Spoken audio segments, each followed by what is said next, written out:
Hey, good morning, good afternoon, good evening, everyone. I'm Vivek. I'm one of the founders and CEO of HackerRank.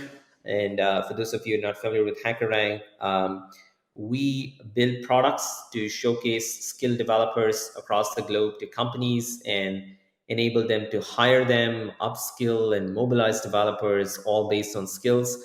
We launched the company 7 years ago, and today we have transformed the hiring process for over 2,500 customers and have a community of developers, over 15 million, who come to our site to practice and prepare for challenges to make sure that they can do a really good job. Um, and I'm super, super excited to welcome Vijay Gill, who's the SVP of Product and Engineering at Twilio. Twilio also happens to be a HackerRank customer, and super excited to have. Welcome, Vijay. Maybe you want to give a little bit of an intro about you. Cool. Well, thank you, Vivek, and thanks, Plato, and all the folks in the audience for giving a chance to kind of work with all of you. I am product and engineering for what we call accounts platform at Twilio, which comprises of like billing, identity, data. We have a partner program, and we are distributed. It's a distributed team between the United States, multiple places in Europe, and India, and so it's a great opportunity to kind of really think about how we build a distributed organization to deliver foundational elements of the Twilio user experience. And great to partner with Vivek and to answer, have a Q&A with all the folks here. So thank you. Awesome, awesome. Thank you, Vijay. Maybe I think the theme that we wanted to talk about was clearly there's a big change in the demand for developers. Every company we used to talk about every company becoming a software company, which is like a 10-year-old thing, but right now the COVID has really accelerated a lot of industries to move in that. And as you're probably seeing, your customer base from healthcare and other industries are also like continuing to grow. So there's a big change in the demand side. There's also a big change in the supply side, which is GitHub recently reported there are about 65 million developers. It's like double in the last 3 years, and I expect it to actually double in the next 3 years. And like more importantly, the whole notion of how we construct teams has fundamentally changed in the way that we do. It's all remote first, it's all distributed, like you mentioned. So you have like these three giant tailwinds, huge surge in demand across industries, change in supply, and the way that you construct teams, that when we talk to our customers, it almost feels like you're re-architecting every piece of the process. Like, how do you source talent? Because now you've got access to talent pool beyond your 20-mile radius. How do you screen developers? How do you go to university recruiting? How do you interview them? And how do you make sure once they're onboarded, they're successful and they're productive within the organization and things? So the goal of this would be to uncover some of the different aspects of the life cycle journey in this new world and how Twilio is adapting to it. So with that, like maybe we can kick off with what sort of Twilio stands on how you are thinking about organizing yourself. There is a concept of hybrid, completely remote, no offices like Coinbase, and some companies are just like, hey, you have to come back to office and we can't wait to do it. What's sort of like your stance, and then we can dive into the different aspects. Right. So I think from a Twilio perspective, right, we are not going to talk about like Twilio as a single entity here, because Twilio does tend to believe in like empowerment and the best way to get the job done relative to what the specifics of the teams are, right? So for my teams, essentially what we've done, we were already distributed, right? I don't like the word remote because that implies a power differential that you're remote from some sort of like thing that is not remote, whereas you're all distributed, and that kind of like I think sets the taxonomy to be more inclusive. That being said, we already had offices and we had people in India, in Europe, multiple places in Europe, Tallinn, Estonia, Dublin, Ireland, um, and then United States, like multiple places in the United States, and now even Canada. So the question really was like, okay, well, if we are doing that, we are distributed between these major things, how do we kind of like organize ourselves? And so there were a couple of key principles that we saw, right? One of them is everybody should be on an even playing field. The thing that really kills, I think, team cohesion and the reinforces the notion of insider versus outsider is when like there's like 3 4 people in the office and one person or 2 people are kind of dialing in, because you have a very different bandwidth and modality of communication between the people in the room and people on the Zoom. I just made that up. That's pretty good, actually. Room Zoom. Write it down. All right. That being said, so the goal here was let's try and make it be equal. And one can argue that yes, being on a Zoom kind of kills that interstitial, but the point is that what we don't want is a implied communication bandwidth differential between people. So for us, right? Okay, then the operating modality is that for teams, and teams can self-organize. You're either in the office on the same day, and you're all not in the office on other days. What doesn't work is some people are in the office and some people are in the office some other day, right? AKA synchronization, I think, is key. And then if even if you are in the office, right, maybe you have a living situation where you can't actually do a lot of Zoom because your roommates are also on Zoom or something, right? But the point is then if you like 2 or 3 of you are in the same office, you go to your individual phone booths and you dial in from there versus you 3 getting in the room and like 3 people not in the room. So I think that's kind of like the self-organizing principle which evens out the playing ground we want to adhere to, and then we'll go from there. Got it. So at a high level, it's making sure that everybody has the same modality of communication, regardless of where you are. If you're all in the office, you have to be in the office. Uh, That's the plan. We'll see how it actually, because like yes, you have the best laid plans, and then entropy is like this is something you have to actively work at, because yeah, yeah. entropy will eventually kill you, right? So you have to kind of keep pushing against it.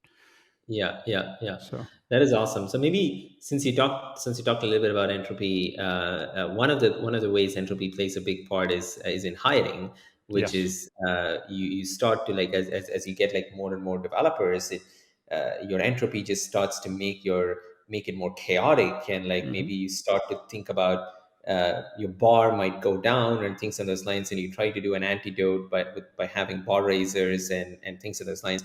Can you talk a little bit about like how hiring has changed in this environment for you, or like what are some of the things that you've done in the remote first environment, as well as what are some of the things that you've done to balance out the uh, chaos that will come due to entropy?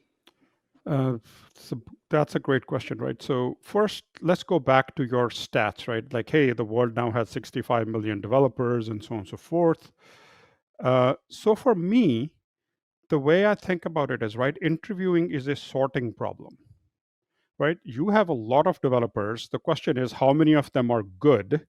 And when I say good, I mean good for your environment, because one developer who is good for you may not be good for somebody else, and vice versa, right? So please take that as like, okay, good for you. So the interviewing process really is a sorting function. And ideally, what you want the interview process is to be an oracle. The oracle that says, if this person passes the interview, we know that their on the job performance tracked longitudinally for whatever number of measurement periods is better than average, right? That's the fundamental goal. But we know interviewing as a whole is a crapshoot, right? I mean, there's almost like no predictive signal in any kind of like interview. So the question is, what are the features that you want to kind of extract out to make sure that you have on the job performance predictor fidelity? That's the figure of merit. And the only thing I've seen which is consistent at on the job performance prediction is try before you buy, right? This goes back to apprenticeships, intern programs, the Twilio Hatch program, where like you kind of like bring people in, because the in my mind, right, the only ultimate determinator of on the job performance is on the job performance. And no interview is going to replicate on the job performance. And so I think interview as a whole is kind of broken, right? But there are certain signals you can extract, right? Okay, what is the clock speed? Do they understand the systems? How they think about designing? So we try to focus the interview not on gotchas, but around things that replicate poorly, obviously, because the interview has to be constrained with like well-defined inputs and outputs that kind of try to replicate what you would see on the job. And so stuff like HackerRank or Carrot are things which allow us to kind of drill one level deep into the systems. Got it. Got it. Thank you for the shout out, Vijay. I know that was not part of our script, Right. but really appreciate it. Yeah. So, I mean, at So some sorry, level, what you, let me finish, right, Vivek. So okay. one of the things that this does, like tools like this do, is that it reduces somewhat like the personal biases, unconscious or conscious, that creep in when you're interviewing. Most interview performances are really, do I like this person or not? And then you try to like retcon the output back to the, do I like this person or not? Yeah. Regardless of whether they're good or not, right? And the bar raiser program, I'm gonna like dump a little bit on Amazon here, is has a mythos that's built up. But if Amazon bar raiser program, if you read the screed, says that okay, the bar raiser always ensures that your next interview, the next candidate you hire, is better than the average of your team. Why is the average tenure like 18 months, right? And the turnover in Amazon R&D is actually very high, double digits, which means that the bar raiser isn't like sorting out, because if the bar raiser was sorting out and you were bringing in people that were consistently better than the previous people, the tenure of people being pipped out would actually be multiple years, not new people. So I'm not sure that the bar raiser stats bear up to the narrative that we've built up, because we are very good at lying to ourselves, right? This is like the origin stories where it's like all perfect and like great, and mostly you just got lucky, man, right? So from that perspective, I think things like HackerRank, which are much more quantitative, kind of act as a bias-free sorter. They're not very good, but they're better than what we had. So that's one Yeah. of the approaches that we are trying to do, is like remove some of the unfairness from the system and try to replace it with some quantitative things. Now, the quantitative things also have bias, but at least Hmm. this is controllable bias, Yeah. right? So that's short long Yeah. answer to your question. No, no, totally makes sense, and it's you can only do so much on bias. I mean, after all, we're all humans, and like the big piece of it is really the emotional aspect always comes into play. So it's almost a little bit of an anti-pattern that you need to fight your emotion to see like, oh, this person, I don't know, looks good and talks good, so we should just like hire.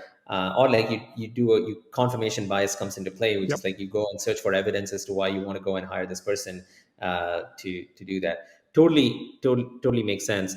Um, so you touched a little bit on the reducing the bias, having consistency, bar raiser piece of it.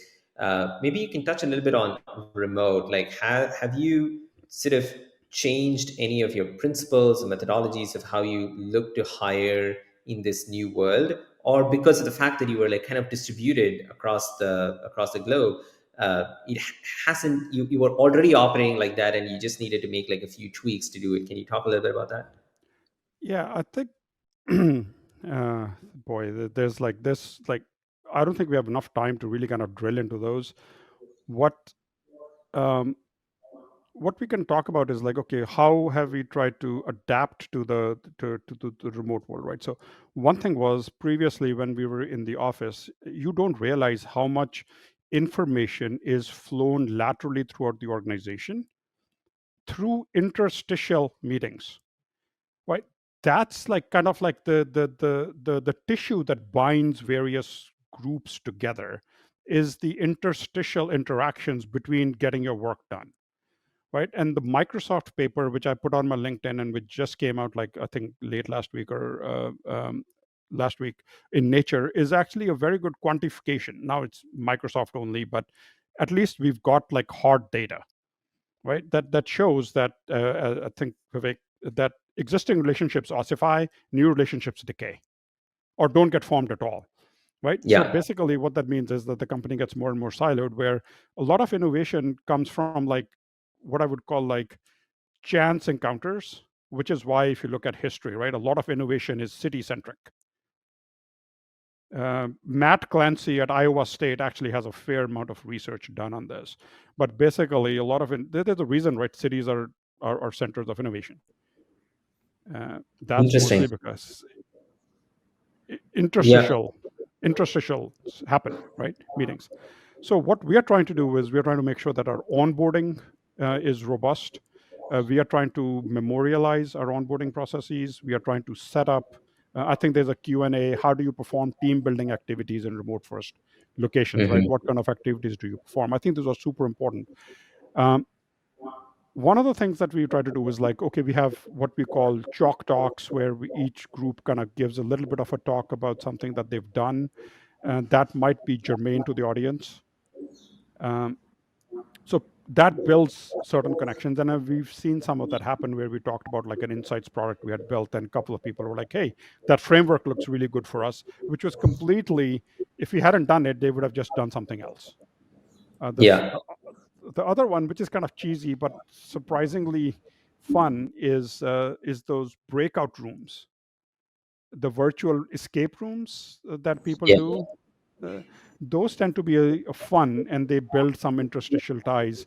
Sorry, they build some interdepartmental ties, especially when you have like different groups in those little rooms, because it forces you to kind of work together with people you don't normally work together, which Yeah. was really surprising to me because they looked like super cheesy.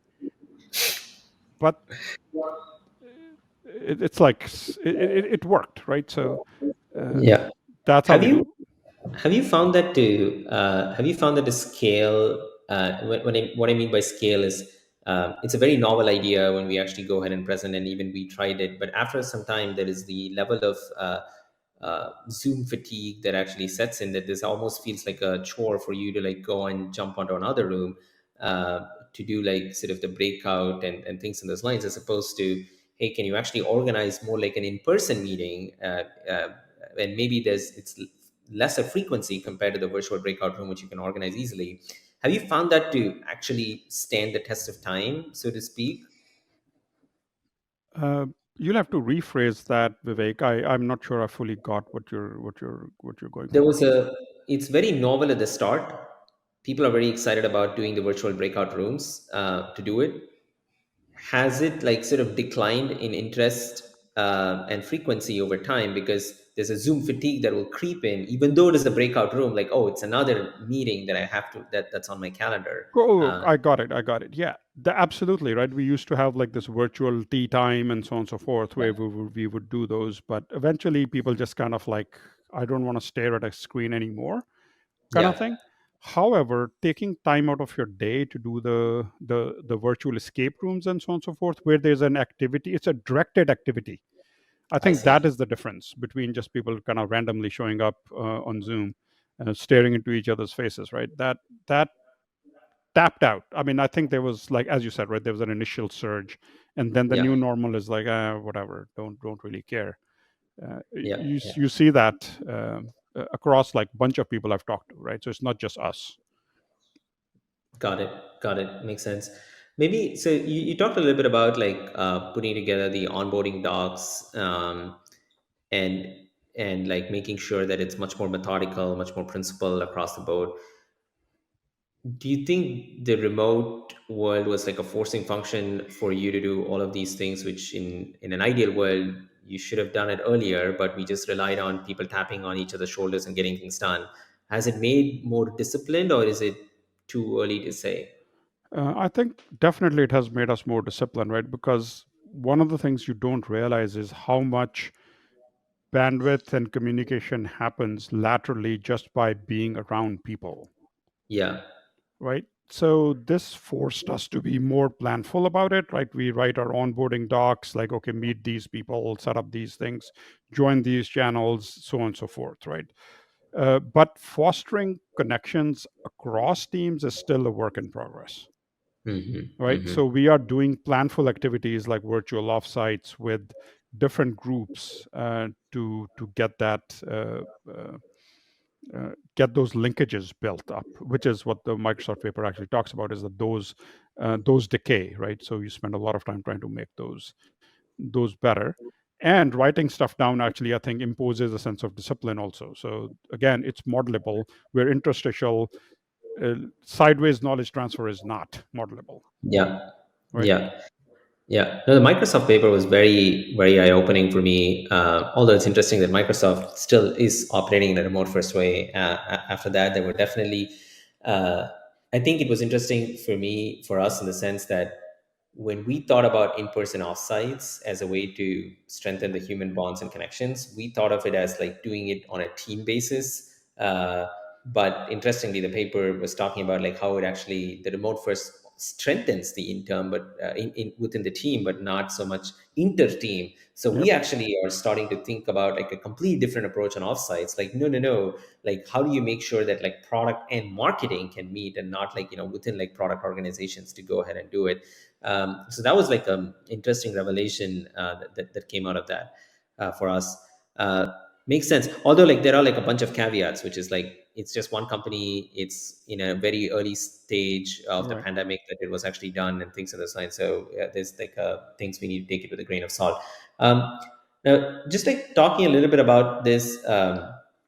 The whole remote first and other piece of it, how do you think about and maybe they are not like totally related but somewhat related, like uh, does this help improve or make progress towards the diversity, equity, and inclusion strategies that you have because of the fact that you have a larger access to talent pool?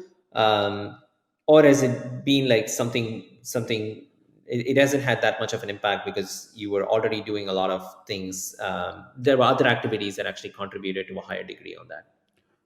So we are super focused on making sure we have diversity, inclusivity, and equity as a company value. So we do tend to spend a lot of time on it.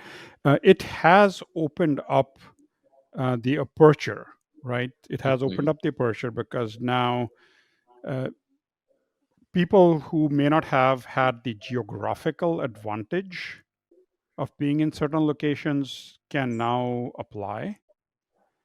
But this goes back to the fact that sometimes the sorting algorithm or the interview process is not really fully equitable, right? I'll Mhm. give you one example. I so at Stanford, there's an actual elective course which teaches you how to interview, right? It's like, so the people who are at Stanford or who have taken that course are going to be better positioned to answer the question or a typical interview, not because they are smarter than people who haven't taken the course. It's just that you know the parameters and you know the differentiators, right? How to Now, interview? Sorry to interrupt. Vijay. How to interview from a interviewer side or no, like no, a how to candidate side? interview from a student interviewing at like one of Okay. the FANG type Okay. companies, right? How do you interview there? I'll find it out. It's just if you Google for it, you'll probably find it. Yeah. Stanford how to interview, I think, is should give you that Okay. thing. So I tend to do like every so often. I like a lot of where I am is because of luck, and I always acknowledge that. So I try to pay it forward, which is why I like kind of mentor at Plato. But I was in India. I was giving a talk around interviewing at this company, at this college in India, which is a very well known college, right? Like the typical entry point there is like 98th percentile of people who perform in the joint, the IIT JEE, right? So it's not like the college people are like low clock speed people, but a they had no idea how to interview for anything. Like, I mean, you could see that they were smart in the sense that they had high clock speed, but they didn't know how to like shape stuff. They didn't know how to like write unit tests for their interview questions. It's like these people are not stupid, right? I mean, obviously, cracking the JEE 98th percentile is actually a non trivial exercise, but they had no idea how to like shape, present, and talk to like interviewers. Because I had talked to them and I'm like, okay, let's run them through some interviews, and they like mostly bombed. I'm like, how the hell is this happening? So then I went there, took 4 of them because that's like about the best, and I gave them the tip, pointed them to the Stanford thing, had them do a bunch of lead code, and they all aced their interviews. It's not like they became super smart just because they went through some things. It's just that they had the differential knowledge. So for me, just because the talent pool has widened doesn't mean that the sorting algorithm has improved. This is what I mean, right? I think there's still some interview process stuff that could be better. And I think I really like the approach I think Stripe and 1 or 2 other companies, Cockroach, are doing. They're like, here's how to prepare for our interview. Yeah, And then they interview. yeah. And I think that's actually absolutely brilliant. Yeah, yeah. No, that is so true. I keep telling this to the team and the company as well in terms of how we think about the product roadmap. It's almost like how can we help companies identify the best version of the candidate? Oftentimes like you tend to sort of appear smart towards the candidates by asking some gotcha questions or trick questions and things on those lines where you Those have a are junk, feeling. right? So, yeah. Yeah, exactly. So it's almost like a little counter. Like I used to have a different mental model, like maybe 5 years back or so. Like, hey, if you're preparing a candidate to get a job, like does it actually give the right signal or not? But like I've since then like changed that quite a bit. No, like if you're going to like go and play a World Cup game, you are going to practice a bunch on that particular pitch or track. I'm using Yep. cricket analogy, like for folks who don't understand. But so it's very very similar. Like if you don't practice, like how can I see the best version of yourself? And so companies almost like we encourage companies, and I know Twilio also does this a bit, to give like what does it take for me to get a job at this particular company. Yes. Um, Yeah, we have about like 2-ish minutes or so left. So maybe if you want to just like talk a little bit about like what you see as the future in this whole the world has changed and things in those lines. Like what are some changes that you think will be permanent based on what you've seen so far? um, so my take is like, I mean, I've always encouraged, like, in all my companies that I've worked at, is like all the senior staff or higher people, all of them should take 1 or 2 days to work from home because that's where like high productivity happens, right? So I think we can just reinforce on that. The question then is, if you go to the Q&A, I think there's a couple of questions there. Um, like, how do you sustain this, right? How do you build those ties across? And for that, Mhm. right, there are 2 things that I think I'm trying to focus on, and there's probably more, but those I think are high order bits. One is, how do you kind of like build that connective tissue, which is the first question, right? Team building activities. I spent a Yeah. lot of time doing like team building chalk talks, the escape rooms, and like directed activities to get people together versus undirected breakout hangouts, right? That I think that's not working. So I think that kind of answers the first question. The second part is, write it down more, make deliberate attempts to cross connect people, but those decay very quickly, right? Hmm. We know that everything there's a decay rate. So the question then is, okay, how do you continue to reinforce that? So trying to push a little bit there.